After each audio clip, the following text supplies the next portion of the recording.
Bonjour à tous et bienvenue dans votre émission hebdomadaire du Défaussé. Le Défaussé, c'est quoi si vous nous rejoignez aujourd'hui? Déjà bienvenue, c'est une émission, comme je l'ai dit, hebdomadaire d'une vingtaine de minutes dans laquelle nous allons vous parler de jeux de société, jeux de cartes, jeux de plateau, jeux de rôle, figurines, tout ce qui touche à ce fabuleux hobby qui est le nôtre. Enfin, notre c'est qui? C'est moi, Zéphiriel, et je suis accompagné de ma pote Alex. Comment ça va? Écoute, moi je vais très très bien. Toi ça a l'air d'aller moins bien, mais on va passer sous silence ce genre de choses. On va pas être dans les détails, effectivement. Ça sent la fatigue. Pour moi ce soir. La fatigue est là, mais je suis bientôt en vacances. Comment se passe l'émission? Elle va se passer en 3 parties. Dans un premier temps, pendant une dizaine de minutes, nous allons vous présenter un jeu. Les règles, le contexte, comment il se joue et pourquoi on l'apprécie. Dans une seconde partie qui sera de 2 à 3 minutes, vous nous entendrez jouer à ce jeu avec des catchphrases pris dans le meilleur morceau de notre partie. Et enfin, nous ferons un dernier point d'une dizaine de minutes de débriefing à chaud. On réglera nos comptes et on verra comment on a apprécié ou pas le jeu. Cette semaine, c'est un peu... Encore une fois, j'ai l'impression que c'est un peu spécial en ce moment. C'est vrai qu'on enchaîne les spéciales en même temps. Donc mais c'est très bien, c'est très bien. Et encore une fois, c'est une émission spéciale où nous accueillons un auteur fantastique qui se prénomme Fneup. C'est ça. Salut Zef. Ça va? Très bien. Content de te recevoir, ça nous fait vraiment plaisir pour le coup. En plus, c'est plutôt toi qui es à l'origine de cette rencontre. Alors pour raconter, on s'est déjà on était en contact sur les réseaux sociaux, sur Twitter. Pour ne pas le nommer, et surtout on s'est rencontrés à Cannes. Exact. Donc au détour d'un couloir, tu étais en train de parler avec David de Dig Out, il me semble. Oui, c'est ça. Talentueux auteur. Carrément. Et puis là, bim, la rencontre, il m'a dit, toi je te connais même si tu me connais pas, mais tu connais mon nom. Et bim, petite carte, Fneup. Et là, on s'est dit, c'est mort, il faut que tu viennes dans l'émission. T'as essayé de te défiler pour ton jeu, je ne sais pas pourquoi t'as essayé de te défiler. C'est vrai. Mais on t'a quand même... un peu de timidité. Un peu de timidité, peut-être. Ça va bien se passer. On est gentil. Zef est un peu méchant des fois, tu vois. Moi, je suis méchant. Mais ça va bien se passer parce que la deuxième partie du duo est quand même super cool. Ça nous empêchera pas de nous taper dessus. Non, oui, mais attends, pas. c'est le but quand même. Et effectivement, on va parler de ton jeu 1. Alors, un comme le peuple, hein, pas comme le nom, ça fait un peu bizarre sinon. Pour la fiche wiki, donc c'est un jeu de 2 à 4 joueurs à partir de 14 ans pour 30 à 1 heure de jeu. 30 minutes à 1 heure de jeu. Est-ce que tu peux nous en parler un peu plus? Déjà, comment t'es venue l'idée du jeu? Remontons à la source. Est-ce que c'est ton premier jeu déjà? C'est mon premier jeu, ouais. Tout à fait. Donc pour revenir à la genèse du jeu, à l'origine, j'accompagnais un pote à Ludinor, donc festival de jeux à Mont-Saint-Barreul dans le Nord, qui participait à un concours de création d'auteurs. Et je l'accompagnais, en gros, pour prendre le relais sur sa table quand il a besoin d'aller manger ou de faire une pause technique. Et j'avais trouvé ça assez cool de présenter sa création à des joueurs qui venaient pour découvrir des jeux qui sont pas encore édités, et avec cette envie de voir un peu les potentielles futures nouveautés du jeu de société. Et ça m'avait pas mal travaillé en revenant chez moi. Je m'étais dit, allez, l'expérience est cool, si je tentais ma chance. T'étais un gros joueur déjà à la base? Ouais, j'étais déjà assez joueur, tout à fait. Déjà pas mal joueur, mais ça m'avait jamais trop traversé l'esprit de passer du côté auteur. Et bah voilà, suite à Ludinor, ça m'a justement traversé l'esprit, et puis j'ai commencé à y réfléchir, mais vraiment en off, sans rien poser de physique. Jusqu'à ce que je tombe sur une idée que je trouvais révolutionnaire à l'époque. Je voulais un jeu avec 5 couleurs. Et je voulais qu'on puisse collecter ces 5 couleurs pendant la partie, et à la fin, qu'on gagne des points en fonction des séries de 5 couleurs différentes qu'on avait faites. D'accord. J'ai trouvé ça vraiment super innovant, jusqu'à ce que j'en discute autour de moi et qu'on me dit, bah ouais, c'est le scoring Knizia, du nom d'un petit auteur pas très connu. Et là, je me suis dit, bon, ok, il y a un peu de boulot si je veux faire quelque chose de bien. Mais en tout cas, ça a été ça le déclic. D'accord, ok. Et le thème du peuple 1 et de la conquête et du pillage et ça, tout ça, c'est venu après. T'as trouvé la mécanique d'abord, puis ensuite le je pense que j'ai commencé avec la mécanique, et assez vite, dès les premiers jours, il y a le thème qui s'est imposé de lui-même, et c'était pas les 1, c'était les Vikings. Ouais, bon, ça reste un peu la même chose dans l'idée, mais ouais. C'est très clairement lié à la série TV que je regardais à l'époque, et donc ça marchait très très bien, parce que je trouvais mes idées de cartes en regardant les séries, je me disais, ah tiens, ça c'est chouette, je devrais le faire en cartes, et c'était vraiment des échanges, des allers-retours entre la création du jeu et le suivi de la série. Donc ouais, ça restait globalement des peuples barbares qui tapent. Et puis ensuite, suite à la rencontre avec l'éditeur, où on a décidé de rethématiser le jeu, donc de rester sur le même principe d'un peuple barbare pour pouvoir réadapter un peu la thématique des cartes sans avoir à tout transformer.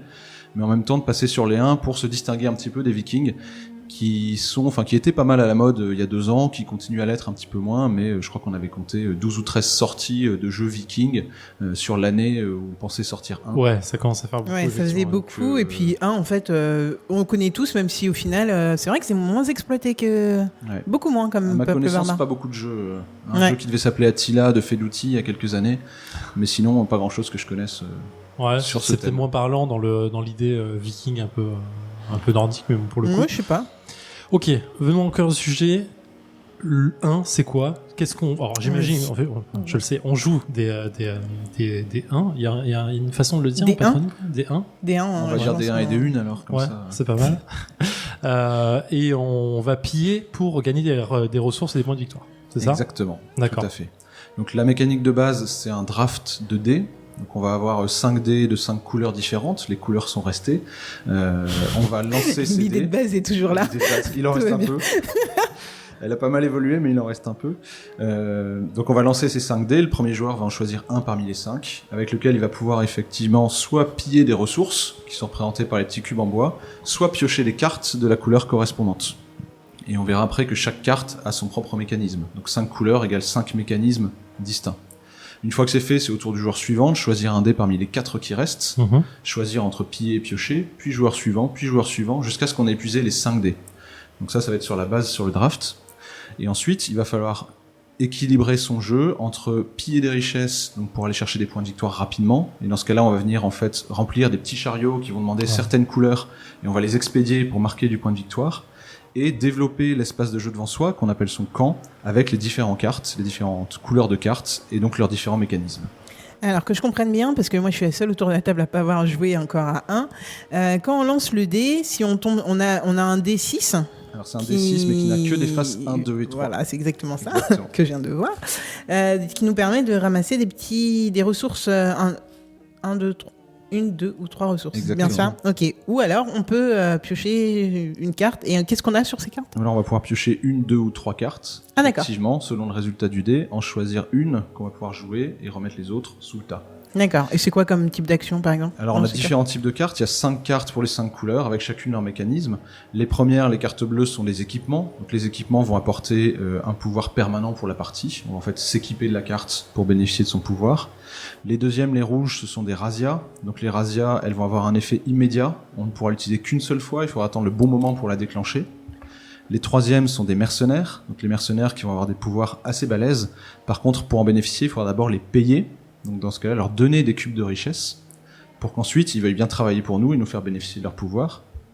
Les quatrièmes sont des fléaux.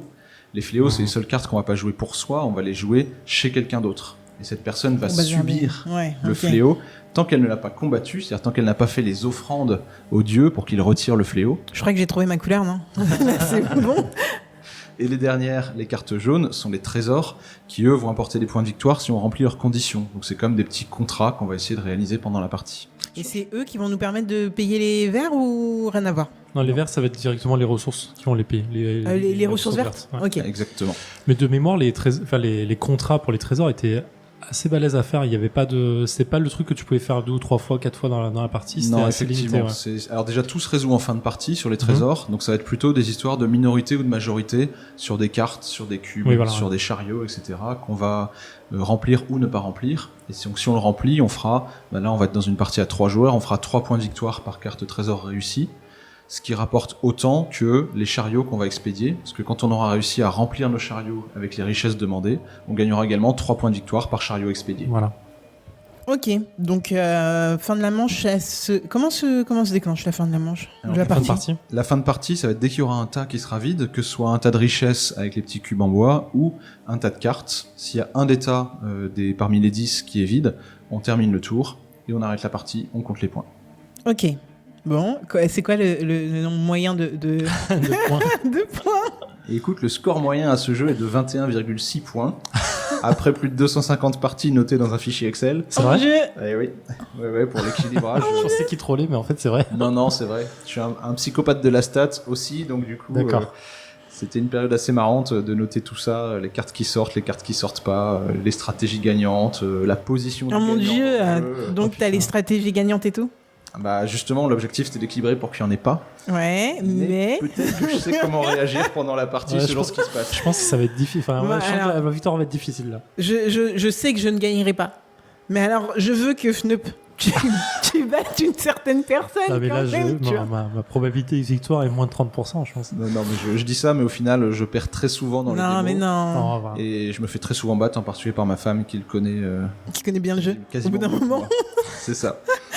Ok, bon, bah, moi j'ai tout bien compris. J'imagine que Zef, t'as bien compris aussi, vu que tu le connaissais. ok. Très bien, on a très fait bien. le tour, on peut se lancer, je crois. Ouais. Bah écoute, t'as une mécanique pour définir le premier joueur ou pas? Eh ben non. Il y en avait une dans le proto, mais on l'a retirée pour être C'était quoi un peu plus généraliste. Il fallait être le dernier à avoir combattu un ours à main nue. Ouais, difficile. Hein. Et si c'était pas le cas, le dernier à s'être baigné dans un lac gelé. Ouais, difficile. J'ai perdu Si ça direct. n'était pas le cas, c'était celui qui avait les cheveux le plus longs. Ouais. Voilà. On sait qui commence. Ok, J'aime bien. bah allez, on se lance. On se lance. Allez, Go. go. Attends, je sens que c'est le genre à mourir à loup-garou à la première manche, non? Ou c'est toi Dany tout le temps, ou un truc comme ça? non, moi je Oui, on va regarder, ouais. Non, mais on s'en souviendra. Ah, voilà. Non, mais tu vois, non, mais franchement, jeu de 8 heures où pendant 8 heures tu fais ta victime et après. Ouais, j'ai joué trop vite en fait, c'est pour ça que je me suis pas rendu compte. Non, mais arrête de faire ça parce que ça m'énerve de ouf. Parce qu'au final, t'es en train de me ralentir. En fait, Il y a toujours un truc à côté, tu vois, soit. la première partie que j'avais faite, j'avais fait casser du chariot. Moi j'ai gagné à Dany en faisant ça. On est j'étais Dany, mais bien sûr. Arrête de me dire t'as raison. Alex, je joue pas contre toi. Ah bon? Mais non, je joue contre toi. Mais ça m'énerve de ouf parce que franchement. Et nous sommes de retour après une partie de 25 minutes et 57 secondes de 1 avec Fnup autour de la table et qui a gagné bien devant nous parce qu'il a fait 22 points contre 18 et 18 avec Alex et moi. Alors Alex, qu'est-ce que tu as pensé de cette partie? J'étais très bien parti. Pour une fois, j'avais un bon moteur et c'est là que tu m'as sabordé sale. Vraiment sale. D'habitude, on dit on règle les comptes, non, on est gentil. Là, on va pas être gentil, je te le dis direct. Parce que franchement, tu t'es acharné. Alors je me suis pas C'est-à-dire acharné. que là, c'est la stratégie de Zef.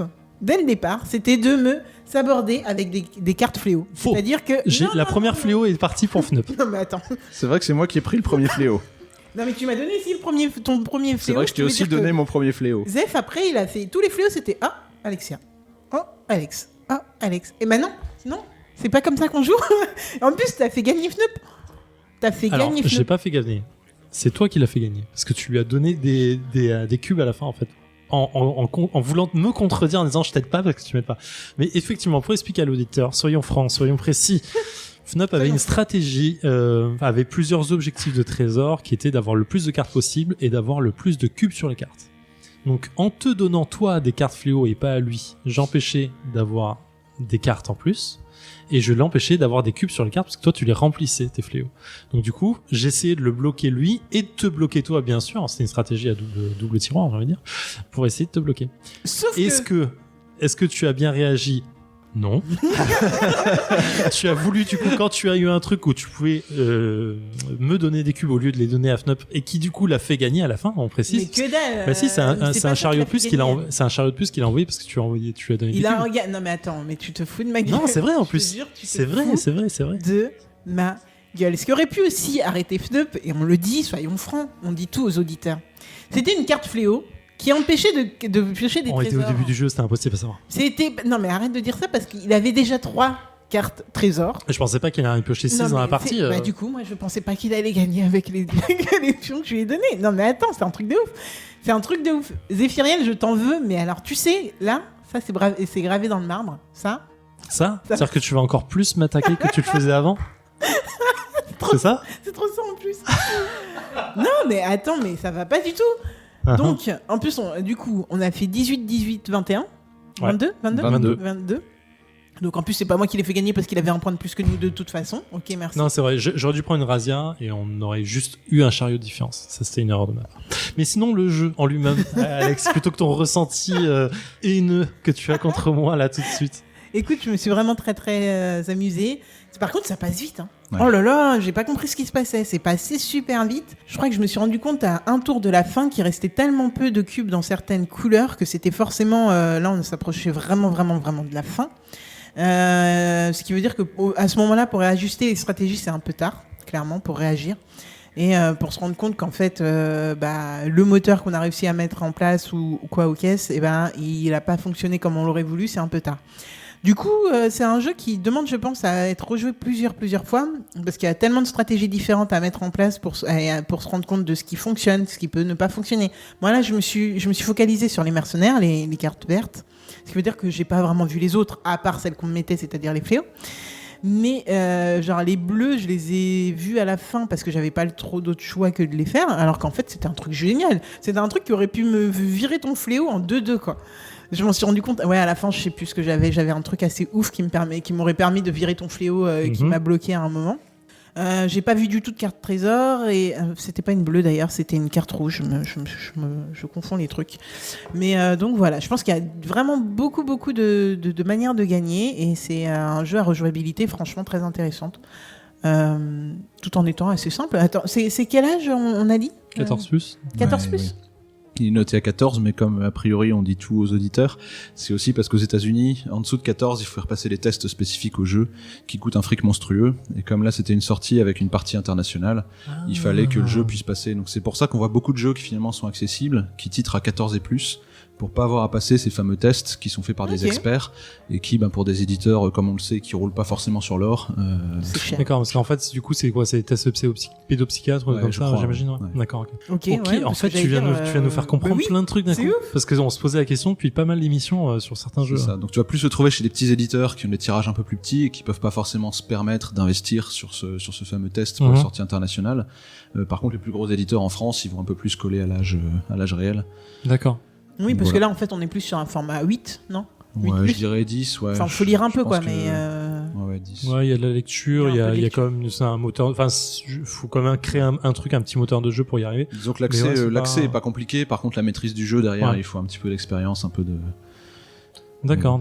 Alors toi, ton analyse de la partie. Écoute, super intéressante. C'était amusant parce qu'au bout du 3e, 4e tour, on avait chacun des stratégies qui commencent à se dessiner assez clairement. Moi, j'ai eu très peur de toi, Alex, parce que t'es parti avec un super moteur. Je pense qu'effectivement, si Zef s'était pas un petit peu acharné, j'aurais dû le faire à sa place parce que t'étais très bien parti et tu nous déroulais quasiment un chariot par tour pendant un moment. Ouais. Et heureusement, on a réussi à te ralentir un peu. Heureusement, t'as pas fui tes fléaux. Moi, je suis persuadé que si t'avais fui un peu, t'aurais peut-être pu conserver ton moteur et t'aurais compensé les points en moins. Ça m'aurait coûté trop cher à la fin, vraiment. Et effectivement, moi, avec la stratégie trésor, j'ai pu me planquer un peu, faire mes points d'objectif sans que ça se voit trop, parce que je stockais pas trop les chariots. Ouais. Et c'est là où je pense que la connaissance du jeu, ça aide un peu pour passer à travers des balles. Parties, quoi. On s'est pas si mal défendu que ça, finalement. Et toi, Zach, du coup? Moi, c'est déjà un jeu gagnant. Hein, pardon? Tu t'es bien amusé? Moi, je me suis bien amusé. Mais tu vois, juste pour revenir sur l'acharnement, je comprends pourquoi tu le fais maintenant. Et je pense que je le ferai tout le temps. C'est une arnaque, je te jure, c'est une arnaque. Non, mais moi, avant, j'étais bon joueur, je pensais qu'il fallait bien s'amuser, tu sais, accepter l'autre joueur en tant qu'adversaire et tout, mais non, je comprends pourquoi tu fais ça. Il faut s'acharner sur les gens. Et je vais faire ça tout le temps. C'est cool. C'est noté. Ça va être un cercle infernal. Et voilà, dans 3 mois, on va se détester, on va se taper sur la gueule. Il y aura un avant et un après. Voilà, c'est ça, ouais. Ce sera à cause de toi. Ou grâce, je sais pas. Grâce. Donc, pour revenir sur le jeu, moi, ça... Non, mais sur mon avis du jeu, clairement. Non, mais aucune surprise. Moi, j'avais beaucoup aimé le jeu à la base quand on l'avait présenté, donc il y a un peu plus d'1 an maintenant. Un peu moins d'1 an même. J'avais beaucoup apprécié le jeu et j'en reviens en fait toujours. C'est super agréable. Ça prend pas des plombs à comprendre et à assimiler comment tu peux gagner et ce que tu peux faire. Il y a une vraie rejouabilité, hein, il y a plusieurs stratégies qui peuvent être mises en place, autant que soit piocher des cartes, soit concentrer, spécialiser, se concentrer sur un type de carte comme tu l'as fait Fnup sur les trésors, sur un mercenaire comme l'a fait Alex. Soit on peut faire une autre stratégie, moi comme j'ai essayé de le faire, que faire du chariot pour essayer d'avoir le maximum de points et surtout essayer d'arrêter vite la partie parce que du coup on va aller piocher en fait tu vas piocher des ressources et le jeu s'arrête quand il y a une ressource qui est vide. Donc plus tu vas en piocher avec une stratégie chariot, plus tu vas en mettre fin. Et si les autres sont une stratégie de carte, bah, tu peux essayer de les bloquer un petit peu là-dessus. C'est vrai. Mais voilà, non, ça se joue bien, c'est agréable. Putain, j'ai jamais vu Alex jouer aussi vite dans une partie. Non mais clairement, genre, on finissait de jouer, t'avais joué quoi. Attends, mais j'hallucine. Et le gars, il cherche jusqu'au bout. Même dans le Là, débrief. je mets la petite cerise. J'ai mis la petite merde. cerise sur le gâteau. Attends, il y a la chantilly qui arrive. Mais Oh, mon Dieu. non, mais pour le coup, non mais Insupportable. t'es la première à dire qu'effectivement sur des jeux, tu mets plus de temps en Ouais, c'est général vrai. à jouer. Mais je Ça préfère c'est comme vrai. moi, je le dis. Pardon. Je préfère comme moi je le dis. Écoute, voilà, t'es la première à le dire. Là, effectivement, tu jouais aussi vite que nous en fait. À chaque fois qu'on prenait un dé, on savait où on allait. Toi, tu piochais derrière. Ouais. On se rendait même pas compte qui était le dernier à avoir joué. Donc finalement, c'est un jeu qui se joue facilement, qui joue rapidement, qui a une vraie profondeur, qui est difficile à maîtriser. Donc ça demande de la rejouabilité et ça demande à connaître toutes les cartes. Donc c'est aussi bien. Je sais pas, qu'est-ce qu'il faut dire de plus? C'est un très bon jeu. Ouais, franchement, pour un premier jeu, c'est fou. Mais c'est une idée qui a quand même, je pense, pas mal de potentiel en termes de rejouabilité. Rien que ça, c'est. Ouais, Puis on s'est bien amusé, cool. mine de rien. Oui, rien qui se fout sur la gueule, en fait, c'est toujours fun, drôle. bien sûr. Ça sera toujours drôle. Est-ce que t'as d'autres trucs dans les tuyaux, toi, ou Écoute, pas pas du tout? grand-chose. Pas grand-chose. J'ai Pas grand-chose. quelques idées à gauche à droite, mais rien de vraiment travaillé aujourd'hui. Mon autre travail, le vrai, Prends plus de temps. me prend pas mal Le de temps vrai. en ce moment, donc j'ai moins de temps de cerveau disponible, mais par contre l'envie elle est là clairement. Donc j'espère à moyen terme pouvoir m'y remettre et puis faire quelque chose de cool. On verra. Ok, bah cool. Bah, tu nous avertiras à ce moment-là. Bien sûr. N'hésite pas. Complètement. Je crois qu'on est sur la fin. On va faire un rappel. Donc, c'est un jeu qui est édité par la boîte de jeu, si je dis pas de bêtises. C'est ça. Un jeu de 2 à 4 joueurs pour Ce qu'on n'a des pas dit, c'est parties. qui est l'illustrateur. Je crois Ouais, qu'on l'a j'allais pas le dit. demander justement parce que je l'ai pas en tête. Un jeu donc pour des parties de 30 à 40, de 30 à 1 heure de jeu, pardon. On est sur du 14+, mais comme tu nous l'as dit, c'est juste pour passer les tests américains. Et l'illustrateur, si je l'ai pas en tête, Fnop c'est peut nous le dire aussi, Anthony tu sais. Wolf. Oui, mais c'était plus simple que ça dans mon truc. Donc voilà, un très bon jeu. Je crois qu'il y a quoi, 25, 30 balles si on le retrouve. Ouais, 30, dans un peu ces plus de eaux-là. 30 ouais. euros, ouais. C'est ça. C'est validé pour ma part, mais ça l'était déjà bien Plus avant. que validé, même. Et puis voilà, un dernier mot, une dernière remarque, Alex. Bah, Fnop, tu reviens quand tu veux. Et ben avec grand plaisir, c'était cool. Quand bien vous voulez marrant. aussi. Écoute, c'est noté. Voilà. On se retrouve la semaine prochaine. Exactement. Ce sera Alex qui sera aux commandes. Exactement. Et entre-temps, bah, éclatez-vous bien, jouez bien. Je vais bien. Et voilà, Non, mais celui-là, il va rester. Hein. il va rester bien. Allez, ciao. Coucou les gars de Proxy. Je vais bien.